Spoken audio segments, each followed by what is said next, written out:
বিএনপির ভারপ্রাপ্ত চেয়ারম্যান জনাব তারেক রহমান তিনি তার সুদীর্ঘকালের প্রবাস জীবন স্বেচ্ছা নির্বাসন অথবা বাধ্যতামূলক নির্বাসন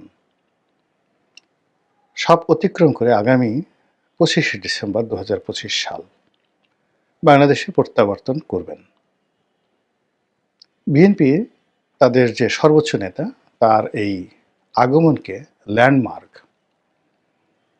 এবং গ্র্যান্ড রিসিপশনে পরিণত করার জন্য সর্বোচ্চ চেষ্টা এবং তদবির চালিয়ে যাচ্ছেন। তারা প্রচার চালাচ্ছেন খুব অল্প, কিন্তু তাদের যে সাংগঠনিক ক্ষমতা সেই সাংগঠনিক ক্ষমতার সর্বোচ্চ পরাকাষ্ঠা তারা ২৫ তারিখে দেখানোর চেষ্টা করবেন। বিএনপি আশা করছে যে এই শহরে, এই ঢাকাতে এত মানুষের সমাবেশ হবে যা দেখে মানুষ স্তম্ভিত হয়ে যাবে। এই শহরের বহু মানুষ, এই শহরে ২.৫ কোটি মানুষ বসবাস করে। এই ২.৫ কোটি মানুষের মধ্যে শক্তিমান, সামর্থ্যবান অন্তত অর্ধেক মানুষ, 50% মানুষ সেদিন রাজপথে নেমে আসবে। মানে ১.৫ কোটি মানুষের মধ্যে আমরা তো এই যে ২.৫ কোটি মানুষ ধরি, তো নারী, পুরুষ, আবার বৃদ্ধ, বনিতা, তো এর মধ্যে ধরুন যদি 50% ধরেন তাহলে ১.৫ কোটি। তো ১.৫ কোটি, আর এই ১.৫ কোটির মধ্যে যদি সামর্থ্যবান যারা ধরেন, যাদের বয়স ২০ বছর থেকে ৪০ বছর, এদের সংখ্যা ৪০%, তাহলে রাজপথে নেমে আসবে ৫০ লাখ লোক। এটা কিন্তু চারটিখানি কথা নয়। ৫০ লাখ লোক এই শহরে যদি একসঙ্গে রাজপথে নামে, এই রাজপথ ধারণ করতে পারবে না। কোনো রাজপথে তিল ধারণের জায়গা থাকবে না। এর বাইরে ঢাকার বাইরে থেকে আরও ১ কোটি লোক এই শহরে প্রবেশ করবে ২৫ তারিখে উপলক্ষ করে। তাহলে কি হলো? ঢাকা শহরে জনগণ হয়ে পড়বে ৩.৫ কোটি, আর রাজপথে নেতার দর্শনে নেমে আসবে ১.৫ কোটি মানুষ। শহরের ৫০ লাখ আর নেতাকর্মী সারা বাংলাদেশ থেকে, টেকনাফ থেকে তেঁতুলিয়া পর্যন্ত ১ কোটি লোক আসবে। তো ১ কোটি লোক কিন্তু খুব বেশি না। ৬৪টি জেলা যদি ধরেন, ঢাকা শহর বাদ দেন, তাহলে আপনি ৬০টি জেলা ধরেন। তো ৬০টি জেলা থেকে যদি লোকজন আসে, এক এক জেলা থেকে ১.৫ কোটি লোক আসে গড়ে, তাহলে তো আপনার ৯০ লাখ লোক চলে আসে এরকম আশেপাশে। তো সেই হিসেবে ১.৫ কোটি লোক ঢাকা শহরে আসবে, এবং সেই ঢাকা শহরে ১.৫ কোটি লোক যদি আসে, তাদেরকে জায়গা দেওয়া, তাদেরকে ম্যানেজ করা, সব মিলিয়ে বিএনপি রীতিমতো গলদঘর্ম হয়ে যাচ্ছে। নেতার সিকিউরিটি, এটি নিয়ে পুলিশের মাথা খারাপ হয়ে গেছে। সেনাবাহিনীর প্রমাদ শুরু হয়ে গেছে যে কি হবে সেই দিন। এরপর দলের পক্ষ থেকে তাকে ব্যক্তিগত নিরাপত্তা দেওয়ার জন্য একটা চৌকস নিরাপত্তা টিম তৈরি করা হয়েছে। আমাদের দেশে তো এখন দেখবেন যে ওই যে এসএসএফ এর নকল করে যে স্পেশাল সিকিউরিটি ফোর্স রয়েছে, প্রধানমন্ত্রীকে গার্ড দেওয়ার জন্য সেই যাকে বলা হয় ঘিয়া কালারের যে হাফ যে জ্যাকেট পরে, তারপরে শেষে ভালো বেশি মানে এসএসএফের যে পোশাকগুলো পরে, তো ওই রকম ড্রেস বানিয়ে হাফ জ্যাকেট পরিয়ে তারপর শেষে মাসেলওয়ালা যুবকদেরকে এখন অনেকেই, মানে এমপি প্রার্থী, একটু টাকা পয়সা হয়েছে, সবাই ওইরকম আন্ডারে সিএসএফ, তারপরে কেএসএফ, তারপরে এনএসএফ, তারপরে এরকম বিভিন্ন নাম দিয়ে, যেমন ধরেন রনির সিকিউরিটি ফোর্স, আরএসএফ এরকম। তারপরে ধরুন একজনের নাম ধরেন Babul security force, Babul's security force, মানে প্রাইম মিনিস্টার্স এসএসএফ স্পেশাল ফোর্সকে যেভাবে করা হয়েছে এরকম। যেমন বেগম খালেদা জিয়ার জন্য মানে সিএসএফ তৈরি করা হয়েছিল, সিএসএফ, তো চেয়ারপারসন সিকিউরিটি ফোর্স। তো এই অনেকটা এসএসএফ এর একটা আদলে এখন প্রধানমন্ত্রী পরে যখন তিনি বিরোধী দল নেত্রী ছিলেন, এরকম তার সেই সিএসএফ এর যারা সদস্য ছিলেন ২০ জন, ২৫ জন বা ১০০ জন, এবং তাদেরকে নেতৃত্ব দেওয়ার জন্য একজন কর্নেল ছিলেন, এবং তার অনুকরণে সেই সিএসএফ এর অনুকরণে বিএনপির অনেক নেতা যখন যাদের একটু টাকা পয়সা আছে তারা এইরকম বাহিনী প্রস্তুত করে নিয়েছে। কেউ ২ জন, কেউ ৪ জন, কেউ ৬ জন। তারা ওই যে গাড়ির সামনে হাত ঝুলায়, বাঁশিতে ফু দেয়। একটা ভাবসাবই আলাদা। অনেকে হয়তো অস্ত্র হাতে নিয়ে ঘুরে নির্বাচনী এলাকায় যায়, কেউ পিস্তল নিয়ে ঘুরে। এটা মানুষকে ভয় দেখিয়ে একটা ভাবসাব নেওয়ার। তো এই যে প্রাইভেট সিকিউরিটি, এই সিকিউরিটি আগে একজন কর্নেলের নেতৃত্বে ছিল। এখন এখানে একজন ব্রিগেডিয়ার নিয়োগ দেওয়া হয়েছে এবং তার জন্য সেই তারেক রহমান সাহেবের সেই সিকিউরিটি ফোর্স এটি তৈরি করা হয়ে গেছে। এখন সেটার নাম যেমন আগে চেয়ারপারসন CSF ছিল, এখন হয়তো ওইরকমই নাম থাকবে। ওটা জন্য আবার অতিরিক্ত যোগ হয়েছে, যেমন বেগম জিয়ার সেই বুলেট প্রুফ গাড়ি ছিল না, তারেক রহমান সাহেবের জন্য বুলেট প্রুফ গাড়ি আনা হয়েছে। তো এই যখন অবস্থা, সেই বুলেট প্রুফ গাড়িতে করে তিনি সিলেটে এসে নামবেন, সেই যাকে বলা হয় লন্ডন থেকে। এখন সিলেট থেকে তিনি কি প্লেনে করে ঢাকা এয়ারপোর্টে আসবেন না বাই রোডে আসবেন, এটা আমি এখন পর্যন্ত জানি না। তবে ঢাকা যে এই মুহূর্তে সবচেয়ে যেটা নান্দনিক এলাকা, সেই নান্দনিক এলাকা হলো ৩০০ ফিট এয়ারপোর্ট থেকে, মানে কুড়িল বিশ্ব রোড থেকে শুরু করে একেবারে সেই যে নারায়ণগঞ্জ পর্যন্ত ৩০০ ফিটের যে রাস্তা, এর চেয়ে নান্দনিক জায়গা, স্পেসিয়াস জায়গা নেই বাংলাদেশে। ঠিক এই জায়গাটিকে একটা মেলা করার জন্য, একটা বাণিজ্য মেলার সময়তে পূর্বাচলে যাওয়া হয়, মানে তখন এই ৩০০ ফিটটি ব্যবহৃত হয়। তো এই ৩০০ ফিটটিকে বন্ধ করে যদি ২৫ তারিখে যেদিন বন্ধ হবে, মানে ওই দিন সরকারি ছুটি, তো ওখানে যদি বিএনপির সেই চেয়ারপারসনের বা চেয়ারম্যানের গণসংবর্ধনা অনুষ্ঠিত হয়, তাহলে হয়তো দেখা গেল পুরো ৩০০ ফিটে ৩০-৪০ লাখ লোককে জায়গা দেওয়া যাবে, আর বাকি লোকগুলো শহরের বিভিন্ন এলাকাতে থাকবে ১.৫ কোটি লোকের মধ্যে, এবং তারা সবাই এগুলো সব টেলিভিশন বলেন, অন্যান্য জায়গাতে বলেন, লাইভ টেলিকাস্ট হবে, মানুষ যার যার অবস্থান থেকে বুঝতে পারবে নেতা আসছেন। এই হলো প্রস্তুতি। আমি হয়তো বিএনপি আরও বড় করে প্রস্তুতি নিচ্ছে বা আরও ভালো করে বলতে চাচ্ছে, আমি অত সুন্দর করে বলতে পারলাম না, কিন্তু কাছাকাছি এরকম হবে। এখন সমস্যা হলো যে এই ঘটনাগুলো যদি ঘটতে থাকে, তাহলে তো জামাতের রাজনীতি থাকবে না, এনসিপির রাজনীতি জিরো হয়ে যাবে। তারেক রহমান সাহেব যেদিন অফিসে বসবেন, সেদিন সব আকর্ষণ তাকে কেন্দ্র করে হবে। আমাদের দেশে তো মানুষ মানে সবসময় হাওয়া যেদিকে যায় সেদিকে পাল তুলে দেয়, এবং স্রোতের বিরুদ্ধে দাঁড়ানোর মতো আমাদের এই সমাজে কোনো লোক নেই। আমাদের দেশে যখন গণজাগরণ মঞ্চ হয়েছে, সব মানুষ, মন্ত্রী, এমপি, সেনাপ্রধান থেকে শুরু করে সব মানুষ ইমরান এই সরকারের ব্যাগ টেনেছে। আমাদের দেশে যখন সেই আহমেদ শফি সাহেবের ডাকে হেফাজতের সেই শাপলা চত্বরে সবাই ঐক্যবদ্ধ হয়েছে, সব মানুষ, এরশাদ সাহেবের মতো মানুষ, বড় বড় মানুষ হুজুরের কদম বুছে নেওয়ার জন্য গেছেন, দাঁড়ায় দাঁড়ায় রাস্তায় পানি বিলি করেছেন।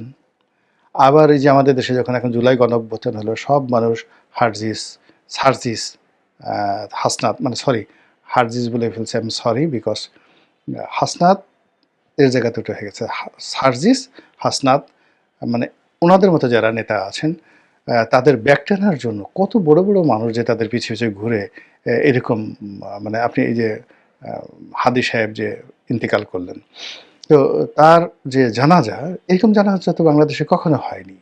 ৩ বাহিনী প্রধান আসলেন, সবাই রাজনীতিবিদরা চলে গেলেন, সব মিলিয়ে ঠিলে। এই কারণ হলো জনগণ যেদিকে যাচ্ছে সেই দিকে মানুষ যাবে। তো তারেক রহমান সাহেবকে কেন্দ্র করে যদি এই যে জনাব ওসমান হাদির জানাজাতে যে পরিমাণ লোক হলো, তার দ্বিগুণ, ৩ গুণ, ৪ গুণ লোক যদি হয়ে যায়, তাহলে আপনি বোঝার চেষ্টা করুন সকল রাষ্ট্রযন্ত্র, প্রশাসন যন্ত্র সব কিছু সেই বিএনপি কেন্দ্রিক, তারেক রহমান কেন্দ্রিক এটা পরিণত হয়ে যাবে। এবং এটা কোনো অবস্থাতে ইলেকশনের আগে আপনি এটা নিতেই পারবেন না। মানে তিনি বাংলাদেশে পা দেওয়ার সঙ্গে সঙ্গে এইরকম একটি সম্বর্ধনার যদি আয়োজন করা যায়, তাহলে তিনি হবেন বাংলাদেশের অঘোষিত প্রধানমন্ত্রী। A king without kingdom, without Throne, কিংবা ওই মাথায় যে মুকুট পরে, সেই সেই মাথার মুকুটহীন একজন সম্রাট হয়ে পড়বেন তিনি। তো এটা বিএনপির লোকজনের যত ভালো লাগবে, তার সাথে ১০০ গুণ খারাপ লাগবে কাদের? আওয়ামী লীগের। ১০০ জনের ১০০ গুণ খারাপ লাগবে যারা আগামীতে রাষ্ট্র ক্ষমতা আসতে চায় সে সকল নেতা, যারা এই মুহূর্তে ক্ষমতা আছেন, তাদের সবাইকে মানে ওই গণসংবর্ধনায় জনাব তারেক রহমান সাহেবকে দেখলে মনে হবে তার মানে সেই মস্তক আকাশ স্পর্শ করেছে। এত বড় মনে হবে মানুষের মধ্যে, মানুষের নেতা। এটা দেখলে একবার চিন্তা করেন তো ডক্টর মোহাম্মদ ইউনূসের মন ভালো হবে না খারাপ হবে? কেমন লাগবে বলেন তো? তো এরকম যারা বিভিন্ন লোকজন আছেন, অনেকের কষ্ট হবে, অনেকের হিংসা লাগবে এবং অনেকের রাজনৈতিক ভবিষ্যৎ নষ্ট হয়ে যাবে তারেক রহমান সাহেব আসলে। ফলে ২৫ তারিখ নিয়ে খোদ বিএনপির মধ্যে বহু বিতর্ক রয়েছে, বহু যাকে বলা হয় সন্দেহ রয়েছে, অবিশ্বাস রয়েছে। আসলে নেতা শেষ পর্যন্ত আসবেন কিনা, আসতে পারবেন কিনা, আর প্রতিপক্ষ যারা আছে তারা তো কেল্লাফতে আসতেই পারবে না। এরপরেও উভয় পক্ষ কিন্তু ২৫ তারিখে কেন্দ্র করে নানা রকম প্রস্তুতি নিচ্ছে। বিএনপি যেভাবে প্রস্তুতি নিচ্ছে, বিএনপি যারা প্রতিপক্ষ তারাও প্রস্তুতি নিচ্ছে। এখন ধরুন বিএনপির প্রতিপক্ষ এই সম্মেলনটিকে কেন্দ্র করে যদি তারা প্ল্যান করে, প্রোগ্রাম করে, এবং সেটা তারা করবে না কেন? এবং ওই একই দিবসে যদি তারা কাছাকাছি গুলশান, বনানী, হাতির ঝিল এই সমস্ত এলাকাতে যদি তারা প্রোগ্রাম দিতে থাকে, এবং সেই প্রোগ্রামগুলো খুব অদ্ভুত, যেমন দেখা গেল এই যে ভারতীয় দূতাবাস ঘেরাও হবে ২৫ তারিখে, তাহলে এই যে উসমান হাদির যে স্পিরিটটা এই মুহূর্তে আছে, জানাজার মাধ্যমে এটা হয়েছে, এটাকে টার্গেট করে যদি ২৫ তারিখে ভারতীয় দূতাবাস ঘেরাও করা হবে, যেটা সেই অনুসন্ধানী সাংবাদিক জুলকার নাইন থেকে শুরু করে আরও অনেকে বলার চেষ্টা করছেন আগের থেকে, এটা ওপেন সিক্রেট। তাহলে এই ক্ষেত্রে যদি অন্তত ১০ লাখ লোকও একদিকে জড়ো হয়, তাহলে ১.৫ কোটি লোক জড়ো হতে পারবেন না। ঢাকাতে তো স্পেস নেই, কোনো অবস্থাতে স্পেস নেই। একই সাথে দুটো প্রোগ্রাম যেটি সেখানে ধারণ হয়। ২ নম্বর হলো যে ওই যে যারা ওসমান হাদির যে টার্গেট যারা করেছে বা ওসমান হাদির ঘটনা যারা ঘটিয়েছে, তারা তো বসে থাকবে না। তো তারা যদি তারেক রহমান সাহেব বিরোধী পক্ষ হন, তারা তো এই ঘটনা ঘটিয়ে সারা বাংলাদেশকে উত্তাল করে দিয়ে এখন পর্যন্ত যে ঘটনাগুলো ঘটেছে ওসমান হাদির দুর্ঘটনার পর, হত্যাকাণ্ডের পর, তাতে খুনির যারা দোসর বা যারা খুনির মাস্টার মাইন্ড, হুকুমদাতা বা স্বয়ং যারা খুনি, তাদের একটা পশম তো এখন পর্যন্ত স্পর্শ করা যাচ্ছে না। এবং এখন পর্যন্ত খুনির মানে মানে যে মোটিভ ছিল, কী কারণে তিনি খুন করেছেন, এই জিনিসগুলো মানে আমরা জানতে পারিনি, প্রশাসনও জানতে পারেনি, কেউ কিছু বলেনি। শুধু ওসমান হাদির চিকিৎসা, তার দাফন, কাফন, জানাজা, এই জিনিসগুলো নিয়ে পুরো দেশ এবং জাতি আবেগে ভাসছে। আর যখনই জাতি আবেগে ভাসছে তখন প্রতিপক্ষ হাসছে, যারা এই কাজগুলো ঘটিয়েছে। ফলে তারা তাদের টার্গেট 2, টার্গেট 3, টার্গেট 4, এবং সেই টার্গেট 4 যদি তারেক রহমান সাহেবের ২৫ তারিখে কেন্দ্র করে কোনো কিছু ঘটে, এনিথিং হ্যাপেন্ড, এমনকি ওই দিন যদি একটা বেলুনও ব্রাস্ট করা হয় ২৪ তারিখ রাতে, দেখা গেল যে সর্বনাশ হয়ে যাবে। একটা মানে দেখা গেল যে লক্ষ লক্ষ মানুষ, তো লক্ষ মানুষ আকাশে, মানে ওই দিন তো নেতা আসবেন, বারে বারে আকাশের দিকে তাকাবে, হঠাৎ করে যে কোনো জায়গা থেকে ধরেন বড় একটা বেলুন আকাশে উড়ছে, এবং আকাশে গিয়ে এই বেলুনটা হঠাৎ ব্রাস্ট হলো, এবং বেলুন থেকে অদ্ভুত দুর্গন্ধ, বাজে জিনিস এসে মাটিতে পড়লো। তো মানুষ তো কিন্তু মানে একটা জাস্ট একটা ফান, কেউ হয়তো একটা ফান করবে, টিটকারি করবে, মস্কারা করবে, কিন্তু ওটার যে আতঙ্ক শুরু হয়ে যাবে, সেই আতঙ্কে যে দৌড়দৌড়ি শুরু হয়ে যাবে যে বেলুন থেকে না জানি অ্যাটম বোমা পড়লো কিনা। তো এইরকম আসলে যারা প্রতিপক্ষ রয়েছে তাদের মাথায়, আমি এখানে 7টি ঘটনা বলেছি, 7, যে তারা পরিকল্পনা করছে। আসলে এরকম শত শত দুষ্ট বুদ্ধি প্রসব করার মতো আমাদের এই সমাজের অনুর্বর মস্তিষ্কের অভাব নেই। সমাজে যখন খারাপ সময় চলে তখন দুষ্টবুদ্ধি এখানে রীতিমতো প্রাতিষ্ঠানিক রূপ লাভ করে, আর সমাজে যখন উর্বরতা বিরাজ করে তখন সেখানে শিল্প হয়, সাহিত্য হয়, নাটক হয়, সিনেমা হয়, গান হয়, বাদ্য হয়, মানে বসন্তের সময় যা কিছু হয়, উৎসব হয়, পার্বণ হয়। কিন্তু সমাজ যখন সেই যাকে বলা হয় যেখানে জানাজার জন্য প্রস্তুত হয়। সমাজ যখন জানাজাটাকে সেলিব্রেট করে, একটি জানাজাকে, একটা সমাজ যখন একটি মানুষের মৃত্যুকে সেলিব্রেট করে, তখন সেখানে জন্ম নিয়ে আনন্দ করা যায় না। এখনকার যে সমাজ, এই সমাজের যে কাঠামো বা ট্রান্সফরমেশন, সমাজটাতে যে বিবর্তন হচ্ছে, তো সেইখানে যদি আপনি হুট করে কোনো আনন্দ উদযাপন করতে চান, সে আনন্দ এই সমাজ ধারণ করতে পারে না। ফলে কি হলো, এই যে তারেক রহমান সাহেবের যে আগমন, সেই আগমনটাকে আপনি এটাকে আনন্দমুখর করবেন, এটাকে উদযাপন করবেন। তারপরে এটিকে আপনি আবার ক্যাশ করবেন, অন ক্যাশ করবেন। প্রথমত আপনি নেতা আসছেন, আনন্দ প্রকাশ করবেন। সমাজের সবাই যেখানে কাঁদছে, আপনি সেখানে হাসবেন কেন? আপনি তো হাসতে পারবেন না। ব্যবসা বাণিজ্য বন্ধ, শিল্প কারখানা বন্ধ, কোটি কোটি মানুষ মানে পাগলের মতো ছুটছে। আর সেখানে আপনি ১.৫ কোটি মানুষ এনে একত্র করে নেতাকে বরণ করে নেবেন। এটা সমাজের যে ডিমান্ড, সেই ডিমান্ডের উল্টো। ২ নম্বর হলো যে আপনার যারা প্রতিপক্ষ রয়েছে, সেই প্রতিপক্ষ সঙ্গে আপনার সমঝোতা নেই। আপনি একেবারে টাগ অফ ওয়ার, মুখোমুখি সংঘর্ষের চরম পর্যায়ে আছেন। সেখানে আপনি প্রতিপক্ষকে যাকে বলা হয় একটা উচিত শিক্ষা দেওয়ার জন্য নেতাকে আপনি সেখানে বরণ করে নেবেন। এটা হয় না।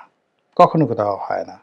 অতীতে যারাই এই গণসংবর্ধনা পেয়েছেন, ওই সময়টাতে তাদের কোনো প্রতিপক্ষ ছিল না এবং তাদের কোনো দুর্নাম বদনামও ছিল না। থার্ডলি হলো যে আপনি এই আগমনকে কেন্দ্র করে ব্যবসা করবেন, বাণিজ্য করবেন, নির্বাচনে জিতবেন, ভোট করবেন, রাষ্ট্র ক্ষমতা দখল করবেন, আর বাকি সবাই যারা আছে তারা লেমন চুষ খাবে, তারা কোলবালিশ দিয়ে ঘুমিয়ে থাকবে, তারা ম্যাসাজ পার্লারে গিয়ে বলে আমাদের হাত পা টিপে দাও, আমাদের মন খুব খারাপ, এখন একটু ম্যাসাজ না করলে মন হচ্ছে না। এটা হয় না। ফলে কি হচ্ছে, প্রতিপক্ষ তাদের সর্বোচ্চ শক্তি, মেধা, যোগ্যতা তারা এখানে নিয়োগ করে এগুলিকে বানচাল করার যে চেষ্টা করবেন, সেই চেষ্টা থেকে বিএনপি কতটা সুফল নিতে পারবে এবং সেই চেষ্টাকে ভণ্ডুল করে দিয়ে তারা তাদের কাঙ্ক্ষিত গন্তব্যে কীভাবে পৌঁছবে, সেটাই দেখার বিষয়। মহান আল্লাহ আমাদের সবাইকে হেদায়েত দান করুন এবং হেফাজত করুন। আসসালামু আলাইকুম ওয়া রাহমাতুল্লাহি ওয়া বারাকাতুহু।